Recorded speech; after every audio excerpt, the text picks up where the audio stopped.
Bien, buenas noches, hermanos.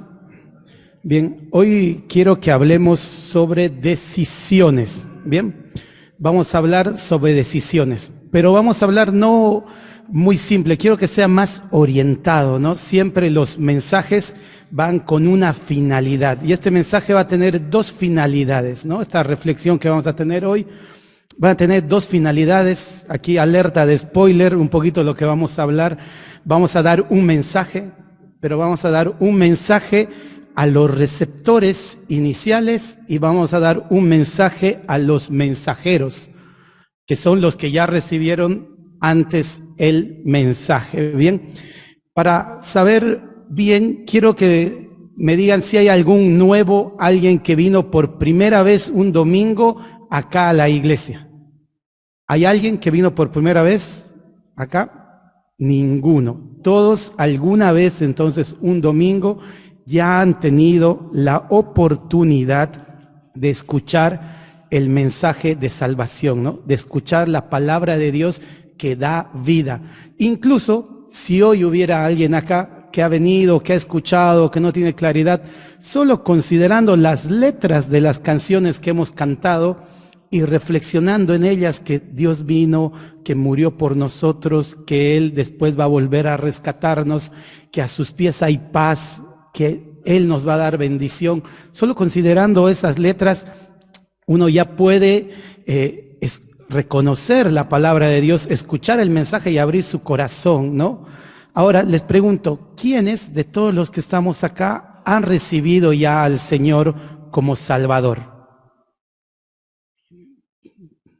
¿Quiénes? Todos o casi todos, me parece que todos. Hay algunos que tal vez no, pero está bien. Entonces vamos a dar el mensaje primordial, el mensaje por el cual estamos acá, y además tenemos también en las redes sociales ahora un espacio que desconocemos, ¿no? No sabemos lo que el Señor va a hacer después con todas las herramientas que ha puesto a nuestra disposición. Bien, al hablar de decisiones, vamos a hablar un poco de lo que hacemos a diario y de lo que hacemos pensando en el futuro, lo que hacemos pensando adelante. Alguna vez ya les comenté que una decisión que uno toma depende a la profundidad de la decisión o la importancia de la decisión, es el tiempo que afecta esa decisión, ¿no? A ver, vamos a la práctica. Un ejemplo simple. ¿Qué me vestí yo esta noche para venir acá? Me puse camisita amarilla. ¿Cuánto me va a durar esa decisión? Desde que me la puse hasta que llegue y me ponga el pijama para dormir, ¿no? Un par de horas va a durar esa decisión. Y así uno va tomando decisiones en la vida, va pensando cosas que va a hacer. Cuando uno se compra un autito, por ejemplo, ahorra, junta y compra un auto. ¿Cuánto te puede durar un auto? Que no sea clavo. Te puede durar un par de años, ¿no? Te va a durar. Pero hay decisiones más importantes. Por ejemplo, Alan, este año, ¿cuál va a ser la decisión más importante que vas a tomar este año? Casarse, el matrimonio. ¿Con quién me voy a casar? ¿Y cuánto va a durar esa decisión, Alan? Va a durar toda su vida, el resto de su vida. ¿Cuántos años son? No sabemos, solo Dios sabe, ¿no? Entonces es una decisión que implica un más amplio tiempo de acción, ¿no? Más amplia responsabilidad que va a tomar. Ahora yo les pregunto, ¿qué decisión que podemos tomar hoy o que hemos tomado en algún momento puede importar de acá a 1000 años? ¿Hay alguna decisión? ¿Va a importar qué auto me compré? ¿Va a importar qué estudié? ¿Dónde trabajé? De acá a 1000 años, ¿qué es lo que puede importar? Bueno, lo único que va a importar, la única decisión que va a importar de acá a 1000 años, cuando muramos, es una decisión que afecte nuestra eternidad, que afecte nuestra eternidad. Y la decisión que afecta la eternidad del hombre es la decisión de acercarse a Jesús, aceptar el sacrificio que Él ha hecho en la cruz por nosotros, pedirle perdón y Él nos da vida eterna. Es así de sencillo, es así de simple, ¿no? Pero hay que ver que hay algo también que nosotros podemos hacer Nosotros podemos aceptar y esa decisión influye en mí. Pero hay algo también que podemos hacer que influye en que otro pueda decidir. Otra decisión que va a importar de acá a 1000 años es, una vez que yo acepto al Señor, ¿a quién le compartí sobre la salvación en Jesucristo? Esa es otra decisión que también de acá a 1000 años va a tener una repercusión. Entonces, este tema del mensaje de hoy no es solamente un tema personal, si bien primero es personal para ver mi corazón, mi relación respecto a Dios y mi eternidad, después es de los que me rodean. ¿Qué de la eternidad de los que están a nuestro alrededor? ¿Qué estamos haciendo con eso? Acá el 95% ha levantado la mano y ha dicho: yo he aceptado al Señor Jesucristo como mi Salvador. Muy bien, genial. Hubo fiesta en los cielos en el momento que aceptaste al Señor Jesús. Pero ¿qué hemos hecho desde ese día hasta hoy con esa decisión de aceptar al Señor? ¿Qué hemos hecho? Leía un poco estos días algunas estadísticas sobre el cristianismo y dice que solamente el 50% de los cristianos, hablando de cristianos evangélicos, ¿no?, comparte su fe con personas que conoce. Solo la mitad ha compartido su fe con alguien que conoce. Y es peor todavía, dice que solamente el 10% de los cristianos viven una vida pensando en compartir su fe. O sea, no es que esporádicamente un día en el trabajo caigo y dice, alguien se pone a hablar de reencarnación o de eternidad y yo meto cuchara, ¿no? Digo, no, porque Cristo nos va a dar vida eterna, que está bien hacerlo. Pero eso ahí entraría dentro del 50%, pero el 10% solamente dice, yo tengo que hablar de Cristo a mis compañeros de trabajo. Yo tengo que hablar de Cristo a mis compañeros de escuela. Yo tengo que hablarles de Cristo a mis primos, a mis papás, a mis hermanos. Solamente el 10% me asombró mucho y me hizo reflexionar en mi vida, ¿no? ¿Cuántas personas me pasan por el medio y no les hablo de Cristo? Es más, ni siquiera no les hablo por temor, que es la primera razón para no hablar. Digo, uy, si me rechaza y si no quiere y si me ve como loco, como fanático, sino que ni siquiera considero dónde va a pasar la eternidad la otra persona, ¿no? Y es en base a esto que vamos a comenzar a ver las decisiones. Decíamos, vamos con la primera y más importante decisión, la trascendental. ¿Dónde voy a estar yo en 1000 años? Vamos a hablar de eternidad. Bien, y nos vamos a remontar, para hablar lo que va a pasar en 1000 años, nos remontamos a lo que pasó hace casi 7000 años, ¿no? Vámonos al Edén, Adán, y leía Tommy al inicio que por la transgresión de un hombre, dice, todos los demás hombres fueron hechos transgresores, fueron hechos pecadores, fueron constituidos, dice, o sea, legalmente nos pusieron acá, pecador. Desde Adán para acá, todos hemos pecado. Y ese es el problema que tiene el hombre, ¿no? El hombre está en un extremo, el hombre pecador, y Dios, que es santo, está al otro extremo. Y hay una separación entre Dios y el hombre. Romanos 3:23 dice, por cuanto todos pecaron y están destituidos de la gloria de Dios. ¿Qué quiere decir? Que todos en algún momento hemos mentido o hemos robado o hemos tenido un mal pensamiento. Cualquier pecado, por chiquito que sea, ya nos hace infractores de la ley y nos hace cargar con toda la consecuencia, ¿no? Que es estar alejados, sin derecho a volver a la presencia de Dios. Por eso el hombre está separado de Dios, pero no solamente que nosotros estamos en la tierra y Dios está en el cielo, sino que no hay manera de comunicarse con Dios porque en medio está el pecado. Y el pecado es una barrera que impide que el hombre se acerque a Dios, se comunique con Dios y cuando muera vuelva a Dios. No hay manera porque el pecado nos ha separado de Dios, ¿no? Ahora, el hombre en su naturaleza piensa y creó filosofías y creó maneras, creó religiones y trata de acercarse a Dios, ¿no? Pero este problema ya lo tomó Dios desde el principio. Y desde el día que Adán había pecado, Él estableció un plan de salvación para el hombre.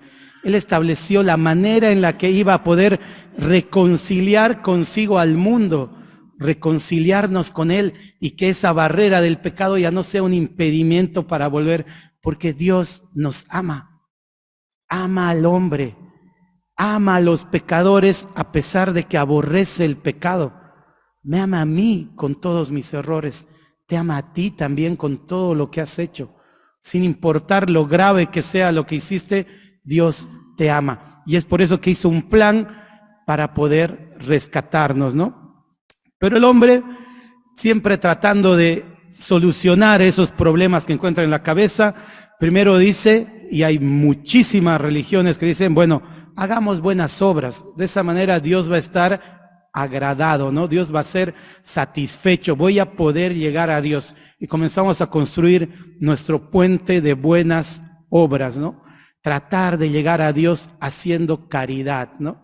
Recuerdo siempre, me quedó grabado en Villa Gesell, en una iglesita, en una parroquia en Villa Gesell, hay un cartel gigante que dice, solo la caridad salvará al hombre. ¿De dónde sacaron eso? No sé, pero ¿qué quiere decir? Que solo las buenas obras pueden salvar a los hombres. Y hay un error en eso, porque nuestras buenas obras no van a poder salvarnos. No va a alcanzar nunca para llegar a Dios, porque Dios es santo. Dios es santo. Al igual que el pecado interrumpía la comunicación entre el hombre y Dios antes de que el hombre trate de hacer algo, ahora que el hombre está tratando de hacer algo para llegar a Dios, es el mismo pecado que impide que lo que hagamos sea aceptado por Dios, ¿no? Entonces el hombre crea buenas obras, crea religión. ¿Qué es la religión? Sería todos los ritos y actos que hay que hacer para poder alcanzar el perdón de Dios. Ir de rodillas kilómetros, poder todos los domingos ir a misa o reunirnos acá todos los domingos a la mañana y a la noche, rezar 3 Padre Nuestros o hacer tal cosa o cualquier cosa que sea un rito, algo que hay que cumplir, es parte de la religión que tiene el hombre y con eso trata de acercarse a Dios. Y todas las religiones del mundo tienen ritos, todas tienen ritos y cosas para tratar de cumplir y piensan que con esos ritos van a llegar a Dios, van a volver a Dios, ¿no? Después el hombre también crea la filosofía y comienza a divagar y pensar, reflexionar, tratar de ser mejores. Ahí sale el humanismo, ¿no? Que el principio de las cosas es el hombre, que todo está hecho para el hombre, que el mismo hombre tuvo que crear en su mente a Dios para que sentirse como amparado. Y el hombre puede pensar muchas cosas y tratar de llegar a Dios, tal vez no al Dios verdadero, pero tratar de llegar a un Dios, a una paz interior, y tampoco lo consigue. Entonces ahí viene otro que dice, bueno, ni buenas obras ni religión, soy moralista. Hay algunos, y hay varios, ya me ha pasado, a los que le pregunto si creen que si mueren hoy van a ir al cielo, y me dicen, creo que sí, porque no soy tan malo. Vivo una vida intachable, no le hago daño a nadie, nunca le he sido infiel a mi esposa, vivo bien, trabajo, cumplo con mi trabajo, soy bueno en lo que hago, entonces no creo que me vaya al infierno, me voy a ir al cielo. Entonces piensan que la moral, las buenas costumbres van a poder acercarle a Dios, ¿no? Pero leamos lo que dice Isaías 64:6.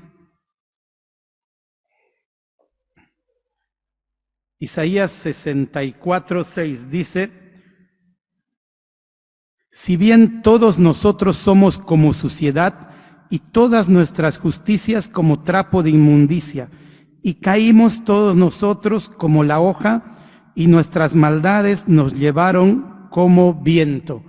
¿Qué quiere decir ahí? Dice, todos nosotros somos como suciedad. O sea, ya de por sí todo lo que el hombre trata de hacer está contaminado por el pecado. Todo lo que yo trate de hacer está contaminado por el pecado. Por más bueno que parezca lo que haga, por más noble que parezca, por más necesitados que ayude, si alguien se vuelve filántropo y hace organizaciones, hace fundaciones, alimenta pobres, rescata a cualquiera, eso no lo puede llevar a Dios. Porque todas las justicias, todo lo bueno que podamos hacer, dice que es como un trapo sucio, un trapo de inmundicia. La palabra es fuertísima, ¿no? La que está, la literal. Pero quiere decir que es una porquería, no sirve para nada. A esta altura sería un residuo tóxico casi, ¿no? Ese trapo de inmundicia. Sería muy difícil de que algo de lo que nosotros hagamos pueda agradar a Dios. Entonces, no hay. Del hombre no pudo salir la solución, pero habíamos dicho que de Dios salió la solución para poder salvar al hombre. ¿Y cuál fue esa solución? Fue su Hijo Jesucristo. Fue su Hijo Jesucristo. Ante la imposibilidad de que el hombre pueda llegar a Dios, Dios vino al hombre. Dios mismo se hizo hombre y habitó en esta tierra, habitó entre nosotros, vivió junto con los hombres y vivió una vida santa y se entregó a sí mismo como sacrificio para que Dios lo acepte. Lo aceptó a él y nos acepta a nosotros por eso. Lo aceptó a él como sacrificio. Él lleva el castigo en la cruz que merecía yo por mi pecado. Ese pecado que cometí y ese sacrificio que yo no podía cumplir porque ya soy como un trapo inmundo delante de Dios, lo pudo cumplir Jesucristo. Y en su muerte es que nosotros hallamos vida. Es la única manera de volver a Dios, ¿no? Juan 14:6, conocidísimo versículo, dice: yo soy el camino, la verdad y la vida. Nadie viene al Padre si no es por mí, dice el Señor Jesucristo, ¿no? Él es el camino. La cruz fue el precio que pagó para abrir ese camino y que nosotros podamos volver a Dios y tener paz con Él, reconciliarnos con Él, poder volver a hablar con Él, tener vida en Él, poder tener vida eterna, ¿no? Y esperar, como cantábamos, que Él un día vuelva, porque Él después que murió, resucitó y se ha ido al cielo. Y un día va a volver a rescatar a todos los que han creído en esta palabra. Bien, ahí vámonos a Juan 3:36 entonces. Juan 3:36, ¿qué dice?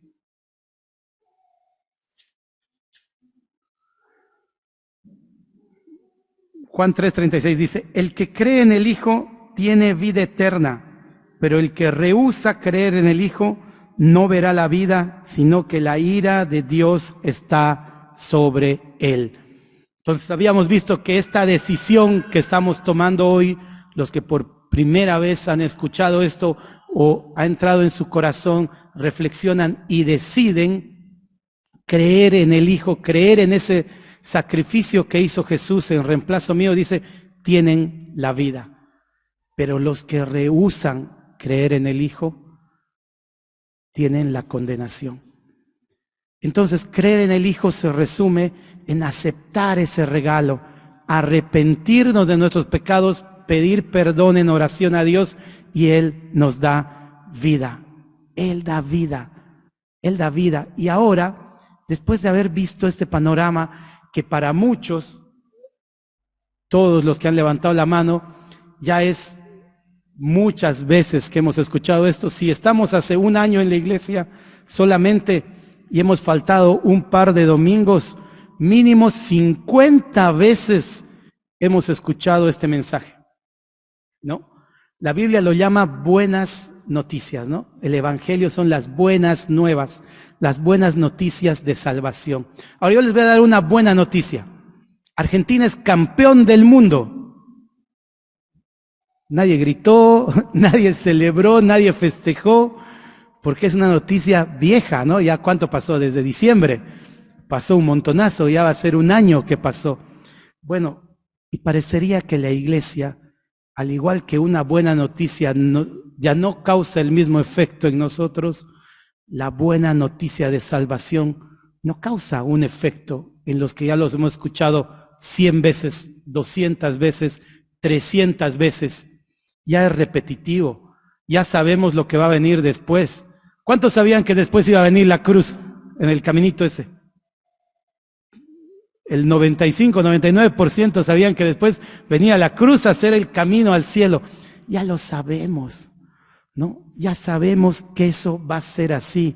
Pero ¿qué hacemos con eso que sabemos? ¿Por qué esa noticia de salvación no nos causa, gracias, no nos causa el efecto que causaba en la iglesia primitiva, donde todos se volcaban a compartir el evangelio a los perdidos? ¿Por qué es eso? Hay un principio, ¿no? Que es lo único que no podrás hacer. Hemos visto que esa decisión de acá a 1000 años nos va a definir la eternidad. Todos los que hemos creído ya tenemos la noticia. Si has aceptado al Señor Jesucristo, si has pedido perdón por tus pecados, vas a ir al cielo. Y en 1000 años vas a estar en la eternidad junto con todos los que han levantado la mano acá, ¿no? ¿Qué es lo que no vamos a poder hacer? Bueno, de las cosas buenas que hacemos en el cielo, ¿qué no vamos a poder hacer? Predicar. No vamos a poder predicar el evangelio. Nunca más vas a poder ver a tu amigo inconverso y dirigirle la palabra. Nunca más. Nunca más vamos a tener la oportunidad de hablar con alguien que no ha escuchado y creído en el mensaje. No va a haber más opción. Y esa realidad no nos mueve a cambiar. Y a mí me llama la atención y me ha hecho reflexionar en mi corazón, ¿por qué tengo esa apatía con esa realidad? Que Dios ha transformado mi vida, ha cambiado mi corazón, y sin embargo vivo sin diferencia con el resto, ¿no? Sin diferencia con el resto. Esta semana leía un testimonio de unos hermanos misioneros que están en el África, y una hermana compartía que había ayudado a una mujer en Marruecos, y la mujer le dice, ¿tú quién eres? Y ella dice, yo soy cristiana. Y la mujer le dice, yo había escuchado sobre los cristianos, pero nunca había visto uno. Y qué hermoso que la primera vez que conozca a un cristiano sea cuando le está dando una ayuda, está mostrando el amor de Dios que tiene en su corazón y que tenemos que reflejar, ¿no? Nosotros somos la luz del mundo y sin embargo vivimos ocultos. O nos juntamos todos acá y acá adentro está pero brillando terrible, y cuando salimos afuera como que nos apagamos y vamos. Mientras más rápido lleguemos a casa parece que es mejor. ¿Qué nos está pasando, hermano? Reflexiono, pienso y digo, ¿qué nos falta? ¿Qué nos pasa? Y leía un par de comentarios, ¿no? Lo primero que tenemos que considerar es que no se puede dar lo que no se tiene. No se puede dar lo que no se tiene. ¿Qué quiere decir esto? Cristo nos da la vida eterna a nosotros. ¿Por qué? Porque Él resucitó, está vivo. Si no, nos podría dar vida. Nos podría haber dado un buen ejemplo solamente, pero Él resucitó, entonces Él nos puede dar vida eterna. Nos da vida eterna. Y ahora nosotros somos portadores de esa vida eterna. Y no compartimos porque tal vez hay que considerar en nuestro corazón si tenemos la vida eterna de verdad. ¿Somos convencidos o convertidos? Alguna vez leí algo al respecto, ¿no? ¿Has sido convencido del evangelio o has sido convertido? ¿Ha cambiado tu corazón? ¿Reflejamos a Cristo? ¿Tenemos ese amor por las almas? Leí algún comentario de Spurgeon que dice, un cristiano es un evangelista o es un impostor. No hay otra opción. Y ahí me pongo a pensar, ¿no? Y pienso que el evangelismo o el ser evangelista es un don del Espíritu Santo. Sí, es un don del Espíritu Santo. Pero utilizo eso como excusa para no compartir el evangelio. Digo, no, él comparte porque él es evangelista. Yo no tengo ese don, tengo otros dones, ¿no? Tengo otros dones y me excuso. Sin embargo, el Señor Jesucristo nos ha mandado y nos ha dicho, id por todo el mundo y predicar. Es un mandato para toda la iglesia. Él nos ha mandado a hacerlo. Si el Señor Jesús te dice, salí y hacé un pozo, no te va a dar una pala para hacer el pozo, vas a ir y comenzar a cavar. Él nos ha provisto de la herramienta. No podemos dar lo que no tenemos. Entonces hay que considerar si tenemos la fe que el Señor ha puesto en nuestro corazón, ¿no? Si tenemos esa fe. Spurgeon también decía que un cristiano que no comparte su fe, muy probablemente no tenga una fe que compartir. Y eso también me hace pensar en mi vida, ¿no? Si mi vida es una vida de fe, estoy viviendo en fe, veo la mano de Dios en mi vida, la busco, la procuro, trato y considero a Dios en mis acciones, ¿no? Esta semana también escuché un comentario interesante que decía, ¿qué pasa cuando algo sucede? Ponele que ahora escuchamos un ruido, ¡pah!, o escuchamos una noticia. Somos reactivos, ¿no? Salimos corriendo a hacer las cosas. Y este pastor decía que pasó un problema en la iglesia, él agarró, asaltó el teléfono y dijo, bueno, decirle a Marcelo que hable con Lucho y que vaya allá y que solucionen y que muevan esto, que arreglen lo otro, y bien, wow, el pastor solucionó el problema. Y después él mismo reflexionaba y decía, soy un carnal, decía. ¿Por qué? Porque he reaccionado en la carne, y de eso me enorgullecía, cuando lo primero que debía haber hecho ante un problema es decir, Señor, ¿qué quieres que haga? ¿Cómo puedo enfrentar esto? Si reaccionamos espiritualmente, somos espirituales. Si reaccionamos carnalmente, nos estamos comportando como carnales. Yo veo mi vida y muy pocas veces oro antes de reaccionar.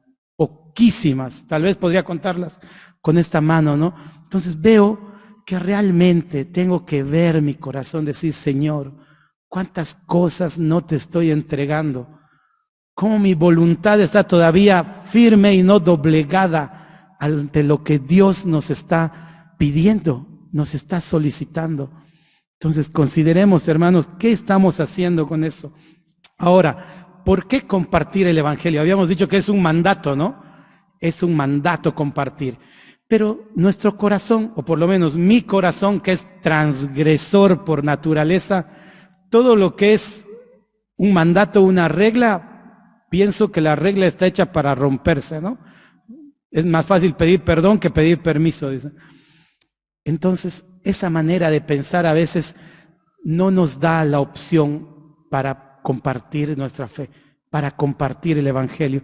Tenemos que cambiar ese chip y ver que no es una obligación, es una oportunidad. Es una oportunidad de ver a tu amigo, de ver a tu hermano, de ver a tu papá que no conoce al Señor, la eternidad a tu lado. Es una oportunidad que hemos visto que se va a acabar cuando el Señor venga o cuando tú mueras. Se acaba la oportunidad de recibir al Señor y se acaba la oportunidad de compartir del Señor. Se acaban ambas oportunidades.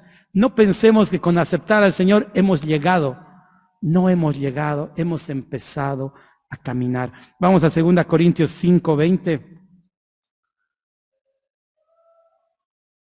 También muy conocido el pasaje, 2 Corintios 5:20 dice, así que somos embajadores en nombre de Cristo, como si Dios rogase por medio de nosotros, os rogamos en nombre de Cristo, reconciliaos con Dios.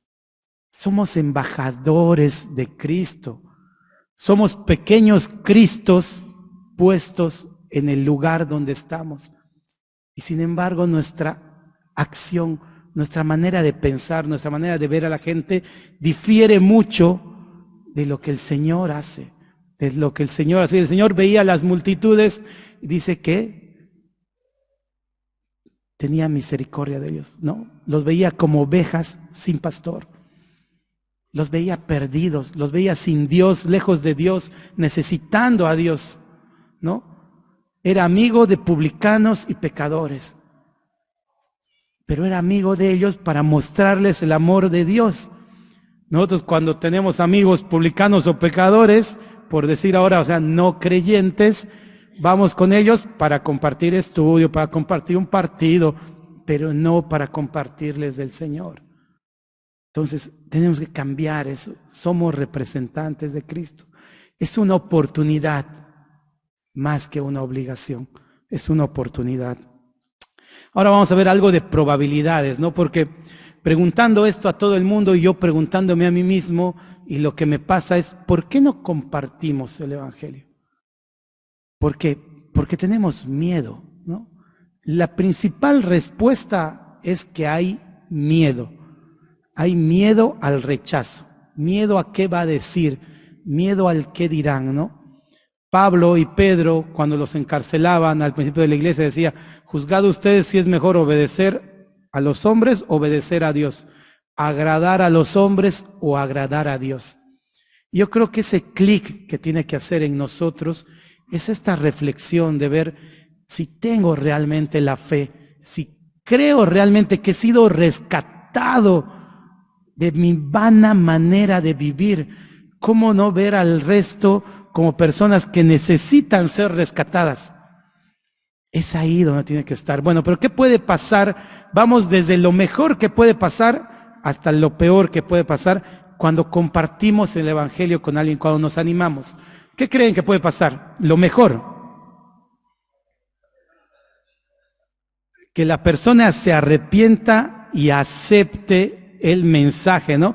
La persona se convierte, dice, eso es ganancia, victoria para nosotros y para Dios. Vámonos a Lucas a ver qué pasa cuando alguien se arrepiente.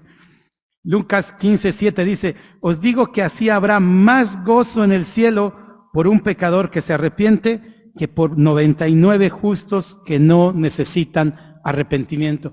Dice que hay gozo, hay regocijo, hay fiesta en los cielos, así como a nosotros también nos da una alegría. Yo recuerdo siempre que alguien dice, ha entregado su vida al Señor, aplaudimos, lo abrazamos, lo besamos, y tiene razón, una eternidad a su lado vamos a pasar.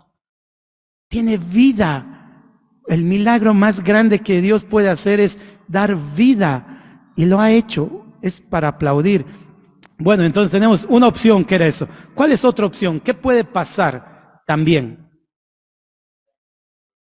Que no, esa es una, pero hay una intermedia entre el rechazo y la aceptación. Exacto, que escuche, pero que no se convierta o que lo posponga. Entonces, esa es otra probabilidad. Entonces, vamos a ver tres. Entonces, 33% de probabilidad que acepte, ¿no? Es una de las opciones.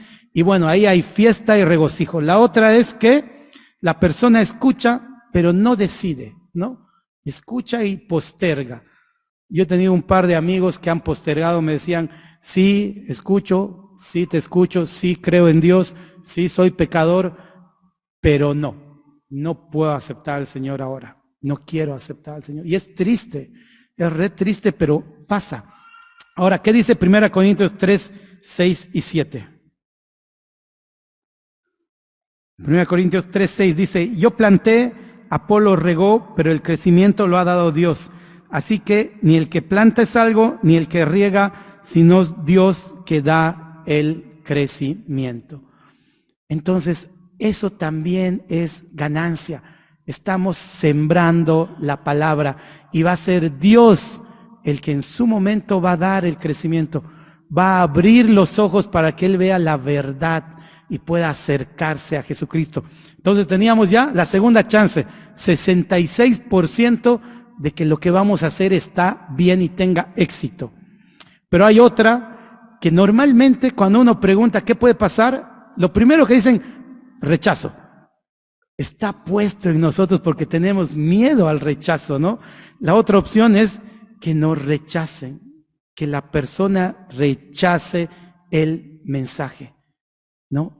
Que no acepte el mensaje de salvación. Pum, ahí no salió de imagen, pero bueno. La otra opción es que no rechace, nos rechaza el mensaje. Entonces, ¿qué hacemos?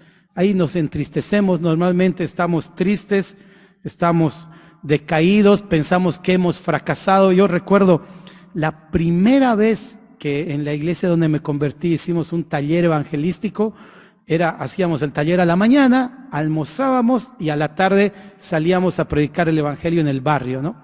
Y me tocó una cuadra, yo escogí la cuadra donde no conozco a nadie casi. En esa cuadra nadie me conoce porque a uno le da vergüenza. No es muy fácil ir, tocar la puerta y comenzar a predicar el evangelio. Más en tu barrio, ¿no? Donde no te conocen todavía es un poco más fácil.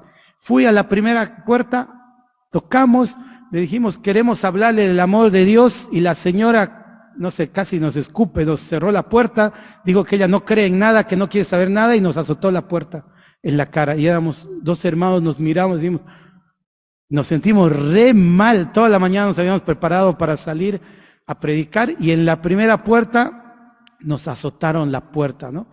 Y no teníamos ganas de continuar ni a la segunda, ni a la tercera, ni a la cuarta. Fuimos un par de puertas más, algunos escucharon, pero solo unos niños en la calle que encontramos ese día aceptaron al Señor.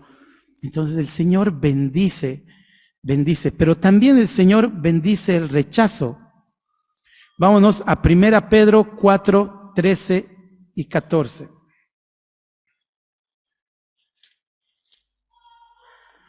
Primera Pedro 4:13, ¿qué dice? Sino gozaos por cuanto sois participantes de los padecimientos de Cristo, para que también en la revelación de su gloria os gocéis con gran alegría. Si sois vituperados por el nombre de Cristo, sois bienaventurados, porque el glorioso Espíritu de Dios reposa sobre vosotros.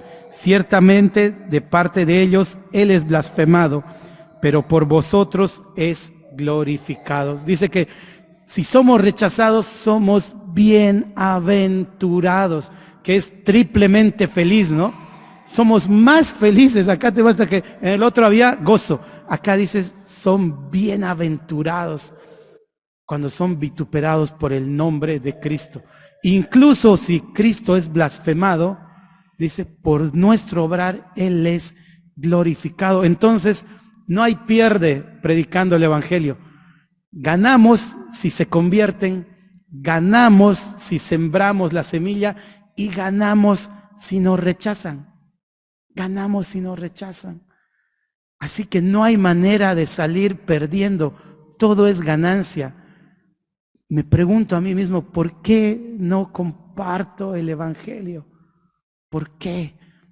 Y tenemos que estar seguros en nuestro corazón. Yo creo que es por esto que cantábamos, ¿no?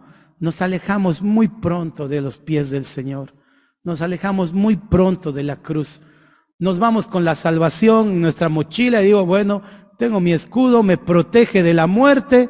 ¿Qué más me puede pasar? Peor, nada. Y me voy a hacer mi vida como si nada y sin considerar lo que Dios ha hecho por mí, ¿no? Entonces, Masel dice, herido fue por nuestras rebeliones, molido por nuestros pecados. Cuando volvemos a la cruz y consideramos lo que le costó al Señor la salvación, mi rebelión, mi maldad fue pagada en la cruz. El castigo de mi paz fue sobre Él, y la mía y del resto de las personas que conozco. Dice, y por su llaga fuimos nosotros curados. Si ponemos en nuestro corazón eso, no podemos quedar indiferentes con las personas que conocemos. Y tenemos que salir y compartir nuestra fe, sabiendo que no hay pérdida en compartir el amor de Dios. Así que, hermanos, oremos para terminar. Padre bendito, Señor amado, Dios nuestro, te agradezco, Padre Santo, por esta noche. Te doy gracias, Señor, por tu plan de salvación. Te doy gracias, Padre Santo, porque en ese plan nosotros somos la piedra de transporte del mensaje. Señor, somos el mensajero. Y nos has considerado en el plan, Señor. Podías usar ángeles para predicar, Señor, pero nos quieres usar a nosotros. Permítenos ser herramientas en tus manos, Padre. Mueve nuestro corazón, rompe las durezas, Señor. Danos un corazón de carne para poder tener sensibilidad por las almas, amor por ellos, Señor. Te encomiendo, Padre bendito, la palabra que se ha compartido hoy. Te encomiendo, Señor, si alguien ha escuchado tu bendición, tu salvación por primera vez, pueda arrepentirse y pedir perdón, Señor, y compartir su fe y encontrarnos contigo en la eternidad, Padre bendito. Te agradezco, Señor, en nombre de Cristo Jesús. Amén.